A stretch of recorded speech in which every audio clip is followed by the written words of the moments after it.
ప్రతి మహిళకు ఏడాదికి ₹1,00,000 ఉద్యోగాల్లో 50% రిజర్వేషన్ నారీ న్యాయ్ హామీ ప్రకటించిన కాంగ్రెస్ కేంద్రంలో కాంగ్రెస్ అధికారంలోకి వస్తే మహాలక్ష్మి గ్యారంటీ కింద ప్రతి పేద కుటుంబాలకు చెందినటువంటి మహిళలకు ఏటా ₹1,00,000 సహాయం అందిస్తామని కాంగ్రెస్ ప్రకటించింది. ఈ మేరకు నారీ న్యాయ్ పేరుతో రూపొందించిన 5 హామీలను కాంగ్రెస్ జాతీయ అధ్యక్షుడు మల్లికార్జున్ ఖర్గే బుధవారం ఎక్స్ వేదికగా తెలిపారని చెప్పేసి మనం చూస్తున్నాం. మొత్తానికైతే కాంగ్రెస్కు సంబంధించినటువంటి విషయంలో ప్రతిసారి లాస్ట్ టైం తెలంగాణ అసెంబ్లీ ఎలక్షన్స్నేమో కాంగ్రెస్ పార్టీ 6 గ్యారంటీల అమలుకు సంబంధించిన విషయంలో వాళ్ళు ముందుకు రావడం జరిగింది. ఈసారి కేంద్రంలో జరుగుతున్నటువంటి లోక్సభ ఎలక్షన్ సంబంధించిన విషయంలో 5 మహిళలకు సంబంధించిన విషయంలోనే 5 గ్యారంటీలు, ఆ 5 మహిళా న్యాయ సంబంధించిన విషయంలో 5 గ్యారంటీలు అమలు చేస్తామని చెప్పి చెప్తున్నారు. అందులో ప్రతి ఏటా పేద మహిళలకు పోతే ఉద్యోగాల్లో 50% రిజర్వేషన్ నారీ న్యాయ హామీ ప్రకటించిన కాంగ్రెస్ పార్లమెంట్ ఎన్నికల నేపథ్యంలో కాంగ్రెస్ పార్టీ మహిళలను ఆకర్షించేందుకు హామీల వర్షం కురిపించింది. తమ పార్టీ అధికారంలోకి వస్తే మహాలక్ష్మి గ్యారంటీ కింద పేద మహిళలకు చెందిన ప్రతి మహిళకు ఏడాదికి ₹1,00,000 సహాయం అందిస్తామని ప్రకటించింది.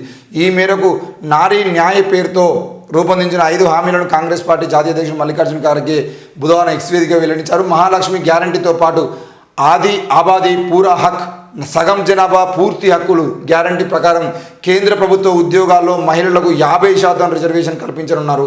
శక్తి కా సమ్మాన్ స్కీమ్తో అంగన్వాడీలు, ఆశా వర్కర్లు, మధ్యాహ్న భోజనం కార్మికులు నెలవారీ వేతనాలకు కేంద్రం అందించే సహకారాన్ని రెట్టింపు చేస్తామని అన్నారు. అధికార మైత్రి గ్యారంటీతో మహిళలకు వారి హక్కులపై అవగాహన కల్పించడం, అవసరమైన సహాయం అందిస్తారు. ప్రతి పంచాయతీలో ఓ పారాలీగల్ అడ్వకేట్ను నియమించేలా ఏర్పాటు చేస్తారు. అలాగే 5 హామీలో అన్ని జిల్లా కేంద్రాల్లో శ్రామిక మహిళలకు హాస్టల్ వసతి కల్పిస్తామని ప్రకటించింది. హామీలన్నీ కూడా నెరవేరుస్తాం అని మల్లికార్జున్ ఖర్గే హామీ ఇచ్చారు. కాంగ్రెస్ పార్టీ ఇచ్చిన ప్రతి హామీని నెరవేరుస్తుందని ఖర్గే స్పష్టం చేశారు. బూటకపు వాగ్దానాలు చేయబోమన్నారు. మహిళల అభ్యున్నతి కోసం కాంగ్రెస్ పార్టీ కట్టుబడి ఉందన్నారు.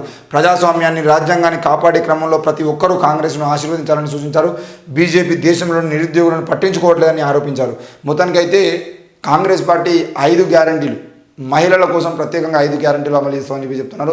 అందులో ప్రతి పేద మహిళకు ₹1,00,000 సహాయం ప్రతి ఏటా అందిస్తామని చెప్పి చెప్తున్నారు. దాంతోపాటు 50% ఉద్యోగాలు కేవలం కేంద్రంలో ఉన్నటువంటి ఉద్యోగాలు 50% మహిళలకు ఇస్తామని చెప్పేసి మాట్లాడుతున్నారు. అయితే ఖర్గే గారికి, రాహుల్ గాంధీ గారికి, కాంగ్రెస్ నాయకులకి మేము కోరుతున్నది ఏంటంటే, మీకు మహిళల మీద నిజంగానే అంతగానే ప్రేమ ఉంటే మీరు ఈ లోక్సభ ఎన్నికల్లో ప్రకటించే అటువంటి సీట్లు ఏవైతే ఉంటాయో ఆ సీట్లలో 50% సీట్లను మహిళలకే కేటాయించి మాది మహిళా పక్షపాత పార్టీ అని నిరూపించాడు. ఈరోజు 17 లోక్సభ స్థానాలకి తెలంగాణలో ఎంతమందిని మహిళలు నిలబెడతారు? ఈరోజు కాంగ్రెస్ ప్రభుత్వం అధికారంలోకి వచ్చిన తర్వాత మంత్రి పదవులు చూసేదంటే 2కి ఇచ్చారు మేము మంత్రి పదవులు.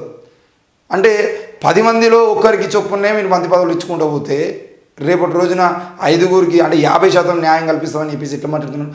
మీరు ముందు పని చేసి చూపించండి. ఈ లోక్సభ ఎన్నికల్లో 50% సీట్లను మహిళలకే కేటాయిస్తున్నాం. ఇది కనుక ఒకవేళ మేము కాంగ్రెస్ పార్టీ అధికారంలోకి వచ్చేదంటే 50% అనేది మేము కొనసాగిస్తాం. అది ఉద్యోగాలైనా, ఉపాధిలో అయినా, ఎక్కడైనా కూడా 50% రిజర్వేషన్ అనేది మహిళలకు ఇస్తామని చెప్పేసి మీరు మాట ఇవ్వాల్సి ఉంటుంది. ఈరోజు లోక్సభ సీట్లనే మీరు ఇవ్వకుండా రేపటి రోజున హైడ్రామా చేస్తా అంటే మాత్రం ఊరుకునేది లేదు. చూస్తూ కూడా ప్రజలు ఉండరు.